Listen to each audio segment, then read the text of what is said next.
Kevin David Mitnick was born on August 6, 1963, in Van Nuys, California, part of the sprawling San Fernando Valley. His upbringing was relatively normal on the surface. He lived with his mother, Shelley Jaffe, after his parents divorced when he was just 3 years old. Kevin spent most of his childhood in the greater Los Angeles area, moving around but mostly staying within California. He was a quiet, inquisitive child, not the type to get into physical fights or cause trouble on the streets. But his mind worked differently. From a young age, Kevin was fascinated by puzzles, patterns, and understanding how things worked. It wasn't long before he discovered his first hack.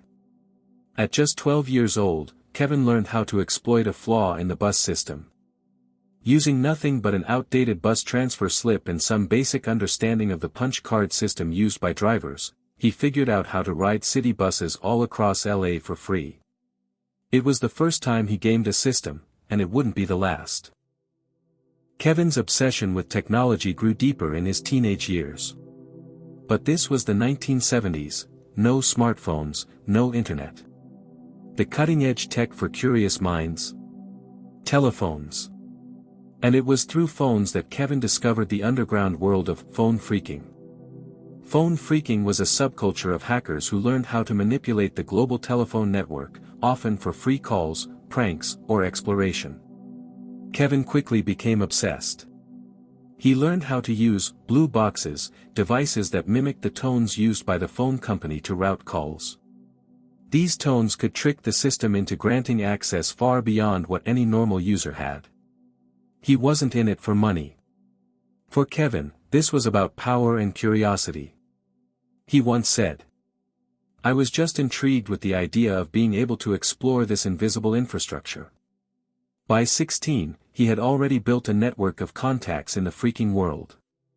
He also had a new trick up his sleeve: social engineering. That's the art of manipulating people, not machines, into giving up information. Kevin had a natural talent for it. He could impersonate employees, ask the right questions, and sound completely convincing over the phone. Kevin attended James Monroe High School, and while he wasn't a standout student academically, he stood out in other ways. Teachers described him as bright but distracted. He spent more time thinking about systems than textbooks. In high school, he met a fellow computer enthusiast named Steve Rhodes, and together they explored early computers, phone systems, and what little public networks existed at the time. They played games, explored corporate phone directories, and pushed the limits of what they could access. Kevin got his first personal computer, a Radio Shack TRS-80, and began teaching himself programming. From there, it was only a matter of time before he started testing his skills on larger targets. In 1981, at the age of 17, Kevin Mitnick carried out his first major hack. He and a friend broke into Digital Equipment Corporation, DEC, a leading tech company at the time, and copied proprietary software, specifically the company's Ristas/E operating system. This wasn't for profit. Again, Kevin said it was just about understanding how it worked. But this time, law enforcement got involved. In 1983, he was arrested and charged with computer fraud. Because he was still a minor, he was sentenced to a year in a youth counseling center, followed by 3 years of supervised probation. He was also forbidden from using computers during that time. But the wheels had already been set in motion. He had now become a name in law enforcement databases. And more importantly, he had tasted what it felt like to get inside the most protected digital doors. What's important here is not just what Kevin did, but why he did it. Mitnick never considered himself a criminal in the traditional sense. He didn't steal money. He didn't destroy data. He was an explorer of forbidden systems. His behavior mirrored that of many early hackers. They saw the digital world not as a locked vault, but as a challenge to be solved. A playground for the mind. Still, the law didn't see it that way. As technology advanced, so did Kevin's skills. He moved from phone systems to full-on computer networks. His probation restrictions didn't stop him. In fact, they may have pushed him further underground, where the real game began. By the late 1980s, Kevin Mitnick was already infamous in hacker circles, but to the public, he was still unknown. That would soon change. His early years laid the foundation for everything to come. His ability to socially engineer his way into secure environments.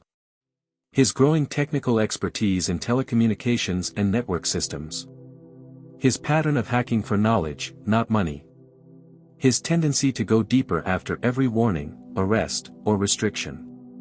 And most of all, his addiction to control. Kevin would later admit that he was addicted to hacking, not because of the outcomes, but because of the rush of bypassing what was thought to be impenetrable. By the time Kevin Mitnick entered his 20s, he wasn't just a curious kid with a knack for breaking into systems, he had become a serious problem for corporate America. The cat-and-mouse game he played in his teenage years evolved into something more sophisticated, more deliberate, and far more public. Mitnick was no longer simply exploring. He was disrupting. In 1983, Mitnick was placed on probation for illegally accessing Digital Equipment Corporation's systems. But the punishment did little to slow him down. If anything, the limitations fueled his ingenuity. Without a home computer or legal access to telephone networks, Kevin found creative ways to continue operating in the shadows. He used payphones, calling cards, and borrowed computer terminals. He memorized phone numbers, dial-up codes, and system passwords. Everything about his method of hacking emphasized stealth. He didn't just break into systems, he vanished into them, often leaving little to no trace of his presence. During this time, he worked various odd jobs, including as a computer technician and delivery driver, but those were merely surface-level distractions. Beneath the day jobs, Mitnick was developing skills that would make him infamous, bypassing security systems, cloning cell phones, and extracting data from the most secure digital environments. One of the most underestimated elements of Kevin Mitnick's success was his talent for social engineering, the art of manipulating people into giving up confidential information. Long before cybersecurity experts emphasized human vulnerability as a key security threat, Mitnick understood it instinctively. He would call a company pretending to be a systems administrator, an employee in distress, or even law enforcement. With the right tone of voice and a believable story, he could talk his way into gaining login credentials, source code, or direct access to back-end systems. It wasn't brute force hacking. It was psychological manipulation. In one documented case, Mitnick successfully convinced employees at Motorola to send him highly sensitive source code for their cell phone software. They believed they were helping a fellow employee with a technical issue. In reality, they were handing over proprietary software to an outsider, and they had no idea. By the mid-1980s, Kevin set his sights on Pacific Bell, one of the largest telephone companies in the U.S. at the time. The company was part of the Bell system and a major target for hackers interested in telecommunications. Mitnick didn't go after customer accounts. He went after the core of Pacific Bell's internal infrastructure. He accessed Cosmos, computer system for mainframe operations, a system used to control phone switches and routing. By infiltrating Cosmos, Mitnick could trace phone lines, reroute calls, and potentially wiretap communications, without physically being present. This hack marked a turning point in his career.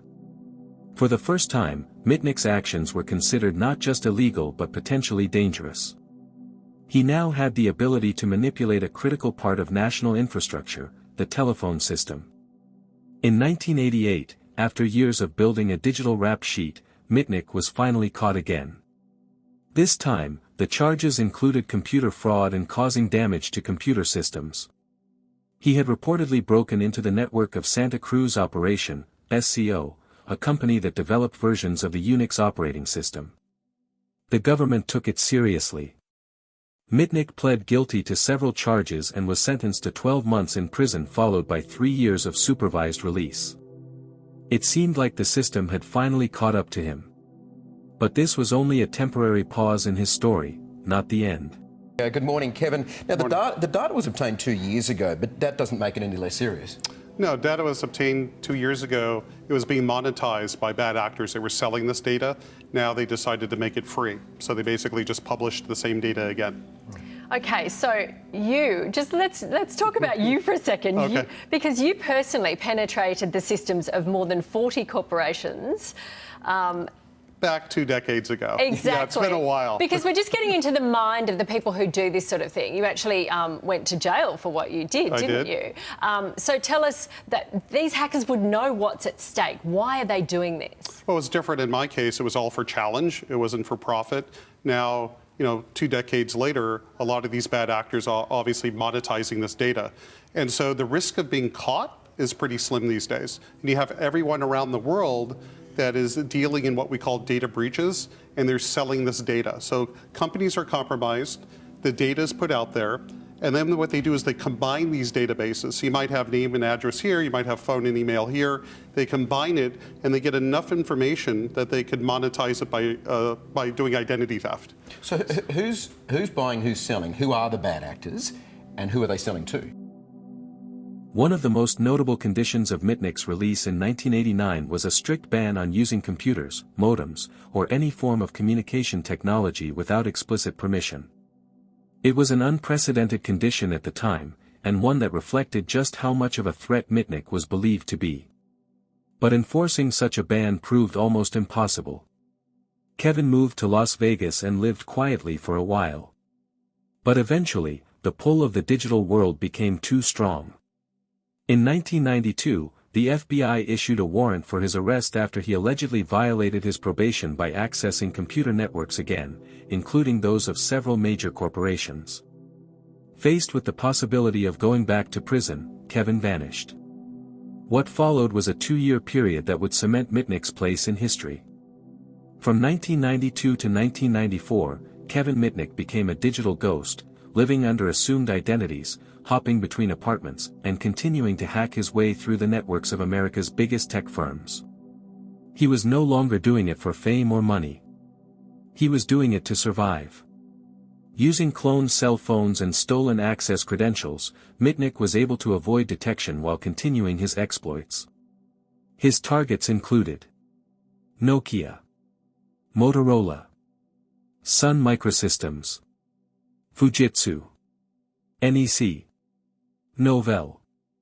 He wasn't trying to crash systems or steal credit card numbers. He wanted source code, the DNA of how these companies operated. He wanted access, knowledge, and control. One of the more infamous hacks involved stealing the source code for Motorola's Microtek ultra-light mobile phone, a cutting-edge device at the time. He also hacked into Netcom and the Well, 2 early internet service providers, using their networks to cover his tracks. Though Mitnick didn't destroy the systems he accessed, his intrusions were deeply disruptive. Companies spent hundreds of thousands of dollars trying to locate the breaches, understand the vulnerabilities, and fortify their systems. At a time when cybersecurity was still in its infancy, Mitnick exposed just how vulnerable the corporate world truly was. But more than anything, he embarrassed powerful institutions, and that made him a target. As news of his exploits spread, Kevin Mitnick became something of a digital legend. Articles in hacker zines like 2600 and underground forums painted him as a genius rebel who outsmarted corporations and law enforcement alike. But not everyone saw him as a folk hero. To the FBI and the Department of Justice, he was a rogue actor with the capability to cause real-world damage. Rumors swirled that he could launch nuclear missiles by whistling into a payphone, an exaggeration, but one that illustrated how mythical his abilities had become in the eyes of the public and law enforcement. By late 1994, Mitnick was the most wanted computer criminal in the U.S. The chase had gone from digital to physical. The FBI was actively tracking him, working with private investigators and telecom companies to locate his whereabouts. And that's when the game would take a new twist, one involving another hacker, one who would ultimately bring Kevin Mitnick's run to an end. By the early 1990s, Kevin Mitnick wasn't just a wanted man, he was a digital phantom. The FBI couldn't catch him. Tech companies couldn't contain him. And no system, no matter how protected, seemed safe from his reach. But everything changed in late 1994, when Kevin unknowingly picked a fight with the wrong person, someone who didn't just understand cyberspace, he mastered it. This is the story of a modern manhunt. Not fought in alleyways or deserts, but in phone signals, IP addresses, and wireless frequencies. It was Kevin Mitnick versus Tsutomu Shimomura, two of the brightest minds of a generation, now on a collision course. It started like so many of Kevin's hacks, with a target that seemed too tempting to resist. On December 25, 1994, while most of the world was celebrating Christmas, Kevin launched an attack from his hidden setup in Raleigh, North Carolina. His target, Tsutomu Shimomura, a well-respected computer security expert working with the San Diego Supercomputer Center. Kevin didn't know Shimomura personally, but he knew his reputation. And breaking into the systems of someone like Shimomura? That would be a trophy. The breach was quick and calculated. Kevin accessed Shimomura's personal computer files, voicemail, and even his private emails. He stole sensitive tools and software, including programs Shimomura had designed to detect cyber intrusions. But Kevin made a mistake. A misstep that he'd avoided in the past. He underestimated who he was dealing with. Shimomura was born in Japan and moved to the US as a teenager. He wasn't flashy. He wasn't loud. But he was brilliant, a theoretical physicist turned cybersecurity researcher with a passion for complex puzzles. When Shimomura discovered the intrusion, he didn't panic. He didn't call the police in a frenzy. Instead, he launched an investigation of his own. What followed was a technical cat-and-mouse game that pushed the limits of 1990s technology and forever changed the history of hacking. What made this case different, what turned it into a manhunt, was that Kevin hadn't just hacked any system. He hacked Shimomura's system. And for Shimomura, that made it personal. Working closely with the FBI and cellular network engineers, Shimomura began tracing the digital breadcrumbs Kevin had left behind. Every connection, every bounce off a cell tower, every cloaked IP address, Shimomura followed them all. He reverse-engineered the techniques Mitnick used to clone phones. He mapped out the call patterns. He triangulated cell signals. And slowly, piece by piece, he began to close in. For the first time, Kevin Mitnick was being outmaneuvered. It took weeks of tracking, analyzing, and narrowing down locations. But in early 1995, Shimomura and the FBI traced a series of suspicious cell phone signals to a small apartment complex in Raleigh, North Carolina. The address belonged to a man named Eric Weiss, a fake identity Kevin was using at the time. But the apartment wasn't just a hideout. It was a command center. Kevin had multiple phones, several cloned cellular devices, stolen data from Motorola, Nokia, and Netcom, and custom-built tools for bypassing security systems. On February 15, 1995, just after midnight, federal agents surrounded the building. The man who had eluded them for years was finally cornered. Kevin Mitnick was arrested without incident. What investigators found inside his apartment was staggering. Kevin had access to over 20,000 credit card numbers, multiple stolen passwords, and highly sensitive source code for some of the world's most protected tech products. But still, there was no evidence he sold any of it. No indication of financial gain or corporate sabotage. Kevin wasn't motivated by money. He was driven by curiosity, and the thrill of knowing he could get in. The scale of the breach, however, didn't matter to the legal system. To the government, Mitnick represented a new kind of threat, one they barely understood and weren't equipped to contain. He had exposed vulnerabilities in federal systems, private companies, and critical infrastructure. In the digital age, that was enough. The arrest of Kevin Mitnick was headline news around the world. He was dubbed the most wanted hacker in the world. Newspapers claimed he could start World War III from a payphone. TV anchors speculated that he had backdoors into the Pentagon. Rumors flew that the FBI had to keep him in isolation, not for his safety, but to protect the world from him. None of it was true. But the myth was too big to stop. And the government did little to correct the narrative. They needed a poster child for cybercrime, and Kevin fit the role perfectly. Meanwhile, Tsutomu Shimomura became a media darling. He appeared on news broadcasts, gave interviews, and eventually co-authored a book with journalist John Markoff titled Takedown, detailing how he tracked and caught Mitnick. But not everyone viewed Shimomura as a hero. Some in the hacking community accused him of helping law enforcement for fame. Others criticized the media for vilifying Mitnick, who, despite his illegal actions, never stole money or caused destruction. The lines between justice, revenge, and reputation blurred. Still, one thing was certain: the game had changed. Kevin Mitnick had become the face of modern cybercrime. And the internet would never look the same again. Kevin Mitnick wasn't just facing a courtroom, he was facing a narrative. One shaped by fear, mystery, and a media machine that had never seen anything quite like him. In the eyes of federal prosecutors, he was a cybercriminal who needed to be stopped. But to the general public, Kevin had become something else entirely: a ghost in the wires, a digital outlaw, a myth. And in the chaos that followed his 1995 arrest, it became clear that this wasn't just a trial.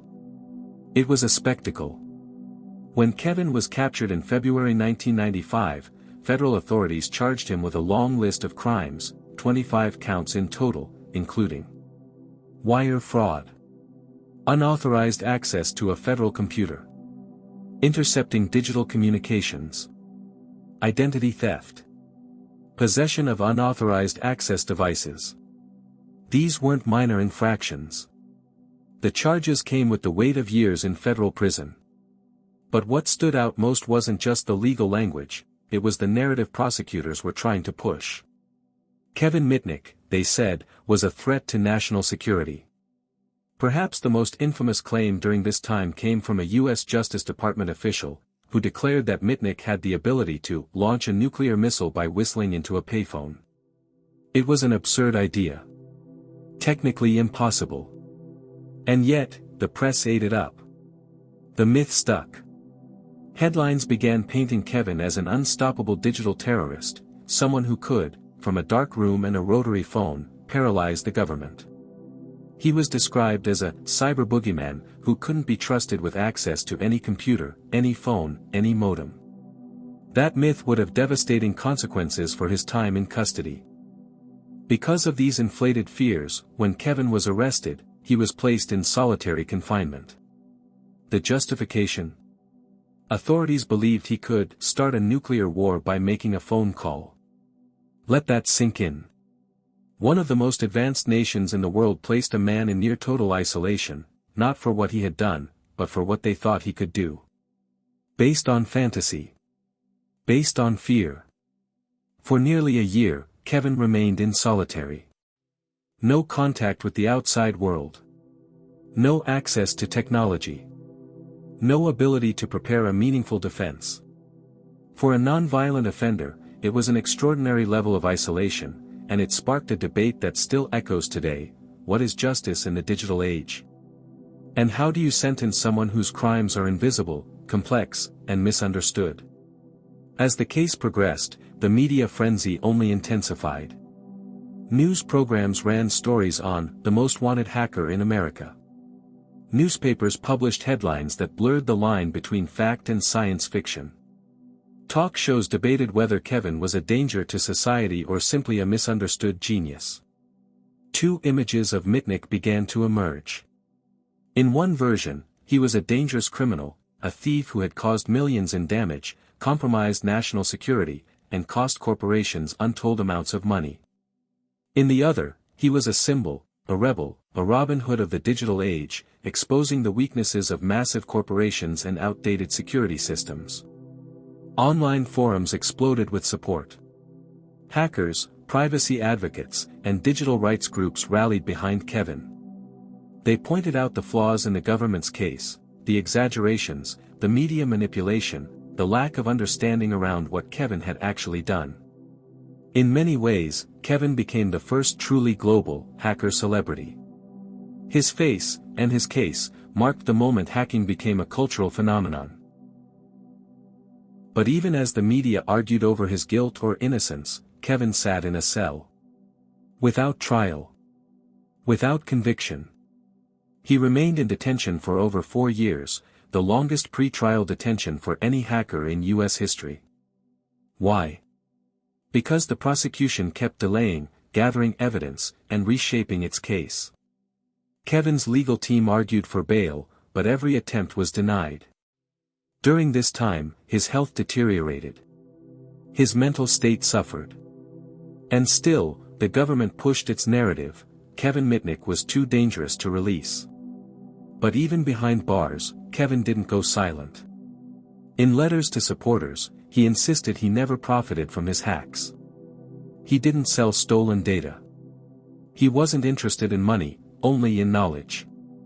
And eventually, that truth began to catch up with the headlines.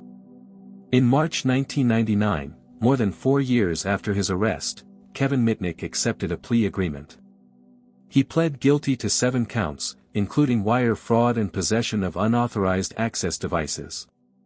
In exchange, prosecutors dropped the rest of the charges. He was sentenced to 46 months in prison, with credit for time already served. He would also be banned from using any communication technology, including computers or cell phones, for 3 additional years after his release. That restriction alone was unprecedented. When Kevin finally walked free in early 2000, the world had changed. But so had he. He had gone in as a fugitive and come out as a legend. Kevin Mitnick's trial wasn't just about crime. It was about fear, of what technology could do, and of who could control it. He became the face of a generation of hackers, some curious, some criminal, all misunderstood. His case revealed a justice system struggling to keep up with the digital world, and a media landscape eager to turn complexity into sensation. But even in the eye of that storm, Kevin never stopped being who he was, a curious kid from California who loved to learn, loved to explore, and, for better or worse, never followed the rules. When Kevin Mitnick walked out of prison in January 2000, he entered a world that was more wired, more connected, and more paranoid than ever before. The internet was no longer a curiosity, it was the new frontier of commerce, communication, and control. But for Mitnick, the freedom he had regained came with a cost. He was no longer just a man, he was a symbol. A former fugitive. A convicted hacker. And despite his release, he was still under heavy surveillance. Yet the story didn't end with a prison gate swinging open. In many ways, Kevin's second act would become just as fascinating as the first. As part of his release conditions, Kevin Mitnick faced an unusual and controversial restriction: for 3 years, he was forbidden from using any device that could access the internet. No computers. No cell phones. No wireless devices of any kind. It was a digital muzzle. To the court, it was a safety measure. But to many legal scholars and tech experts, it was a constitutional gray area, a punishment that didn't fit the crime, especially for someone whose life and career had been so deeply rooted in technology. For Kevin, it meant navigating a 21st century world with 20th century tools. He needed permission just to touch a keyboard. And yet, during this time, something shifted. The world began to see Kevin not just as a criminal, but as someone who might have something valuable to offer. Kevin's story could have ended with his release. He could have disappeared into obscurity or returned to the underground world that once embraced him. Instead, he did something no one expected: he went legit. In 2003, after serving his parole, Kevin launched his own cybersecurity company, Mitnick Security Consulting, LLC. He began advising Fortune 500 companies, governments, and law enforcement agencies on how to protect themselves from the very types of attacks he once orchestrated. What made him different from every other cybersecurity expert in the world? He had lived it. He understood social engineering on a level that couldn't be taught, the psychology of deception, the logic of intrusion, the blind spots in human behavior that even the most advanced firewalls couldn't protect against. He also became a partner and chief hacking officer at KnowBe4, a leading security awareness training firm that taught employees how to avoid phishing attacks and scams. The same skills he once used to infiltrate companies, he now used to protect them. Kevin didn't just work behind the scenes. He stepped into the spotlight. In 2002, he co-authored his first book, The Art of Deception, a deep dive into the human side of hacking, not just code, but conversations. Not just systems, but psychology. That book became a bestseller, and he followed it up with The Art of Intrusion and Ghost in the Wires, My Adventures as the World's Most Wanted Hacker, a memoir that read like a high-stakes thriller, because it was all true. His books became foundational reading in cybersecurity circles. His keynote speeches, delivered around the world, drew crowds of thousands. He went from being locked away for what he knew, to being celebrated for it. Even with his transformation, Kevin Mitnick's legacy remains polarizing. Some viewed his journey as the ultimate redemption arc, a cautionary tale that turned into a success story. A hacker who grew up, took responsibility, and used his genius to make the world safer. Others weren't so quick to forgive. They pointed to the corporations he breached, the fear he spread, and the gray ethics of hacking culture. They questioned whether the system had gone too soft on someone who had caused real damage. But for many in the cybersecurity community, Mitnick was something else entirely, a legend. Someone who helped define what hacking was, and what it wasn't. He didn't use ransomware. He didn't steal money. He didn't harm people. What Kevin did was reveal the truth behind the illusion of security. He exposed the weaknesses not just in systems, but in trust. Today, the term hacker means something different. It's no longer just a criminal label. It's also a job title. A role. A necessity. Penetration testers. Ethical hackers. White hat consultants. They are now a critical line of defense in the digital age. And that cultural shift, from fear to function, was influenced in part by Kevin Mitnick. He became the bridge between two worlds, the underground and the boardroom. His influence lives on in how we teach cybersecurity. In how we train employees. In how we understand the human element behind every breach, every click, every exploit.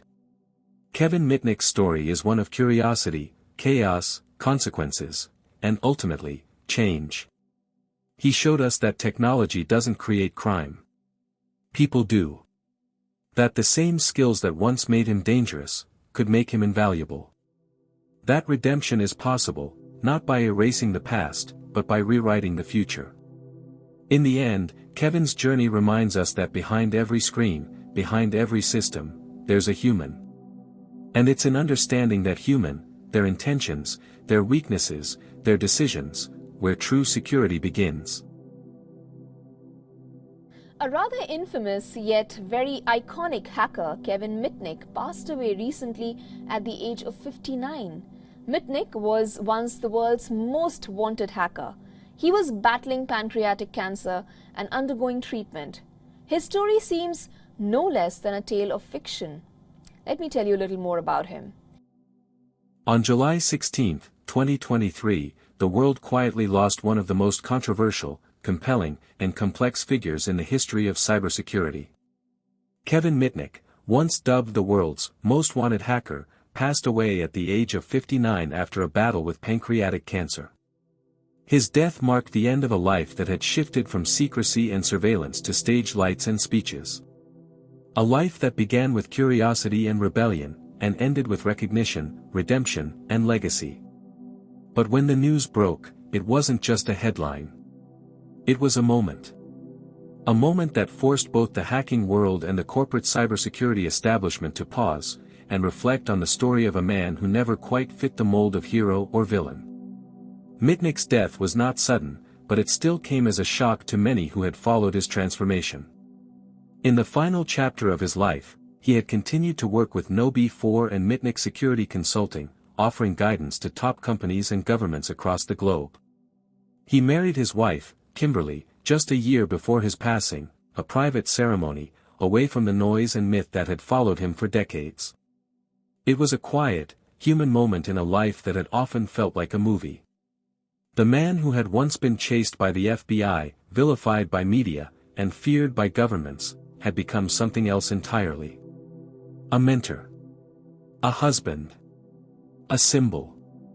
The news of his passing sent ripples through the hacker world. Forums, social media, and underground networks lit up with tributes.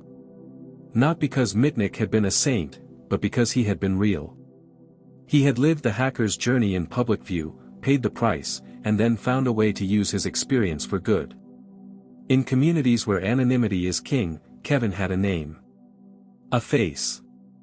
A story. Many remembered his early days, the phone phreaking, the epic cat-and-mouse game with the FBI, the years on the run. Others focused on his transformation, the best-selling books, the corporate clients, the TEDx stages. He had gone further than most hackers ever dared, and lived to tell about it. Mainstream media covered his death with a kind of reverence rarely seen in stories about former criminals.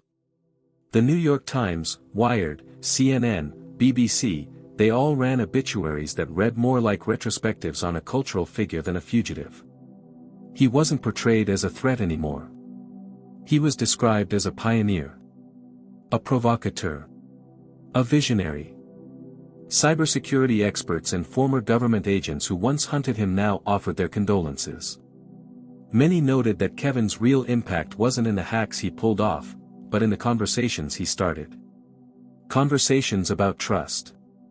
About vulnerability. About what it really means to be secure. Stu Stjauerman, founder and CEO of KnowBe4, called him a dear friend and a brilliant mind. Others described him as generous, humble, and intensely curious. The same traits that got him into trouble were the ones that later made him a success. Mitnick's death sparked debates that had never really ended. Was he a criminal? A genius? A warning sign? Or something else entirely? The answer may be all of the above. To some, he was a rebel who exposed the fragility of digital systems. To others, he was a prankster who took things too far. To his clients, he was a trusted advisor. To his fans, he was a legend. But perhaps the most important part of Kevin Mitnick's legacy is this. He forced the world to grow up. He showed us that hackers aren't always evil, they're often just ahead of their time. That cybersecurity isn't about fear, it's about understanding people. That the lines between hero and villain, black hat and white hat, are often thinner than we like to admit. Mitnick's life taught us that knowledge, especially forbidden knowledge, is powerful. But how we use it is what defines us. He proved that people can change. That reputations can evolve. That someone once vilified can become a teacher, a husband, a protector. In the end, Kevin Mitnick was not a perfect man. But he was a reflection of the digital age, brilliant, flawed, fast-moving, and impossible to ignore. He was the ghost in the wires. And now, he's a part of history. As we continue to navigate the ever-changing landscape of cybersecurity, artificial intelligence, state-sponsored attacks, surveillance capitalism, we'll remember the man who hacked into the system, and eventually, helped fix it. Was he a genius? Undoubtedly. But more than anything, Kevin Mitnick was a mirror, reflecting both the risks and the potential of the digital revolution. And for that, the world will never forget him.